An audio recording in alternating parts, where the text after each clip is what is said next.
ating mga cup.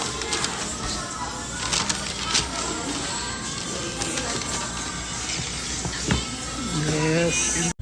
Ayan, papunta na tayo ng McDo. Arriving at McDonald's station. Let's go. So we're here.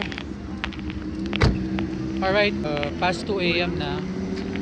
Napag-desisyonan na mag-McDo dahil kinokulate nga namin yung yung McDo cup ngayon. Meron na kaming 2 cup. 2 more cups para makompleto. So, tara, let's go. Let's go. Dito pa ata tayo magano o diretso na? Ay, hindi dito. Dito tayo gumana. Hanap tayo ng iba.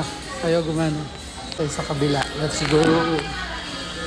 Gamitan natin ng McDo app para mas makamura. Kung ano tabs ito? Ito na lang. Anong pinagkaiba? Medium large. Dito tayo sa medium. Ayaw natin siya. Tapos, continue. Tapos, add to order. Tapos, tap ulit. Oops. Ay, no. Ay, di natawala. Nag-error yung code. So, dito na tayo sa cashier. Ayan. Ayaw kang kapindin eh.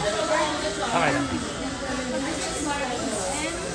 M56 678. So, ang ending, kinancel din namin yung order namin sa McDo app kasi hindi namin ma-avail yung mga cups. So, order na lang kami dun sa cashier at kailangan yung order mo medium size o dapat mayroong fries na kasama. So, yun. Waiting na lang ako sa order. Okay, number 8 tayo. Here. Sarap eh. Laki ng chicken, 2 piece pa. Let's go. Ayan na ang ating mga cup.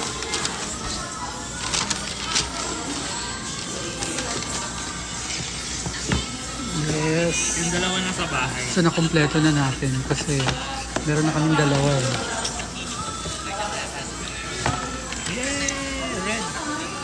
Kung ba yung walang red na takip? Okay.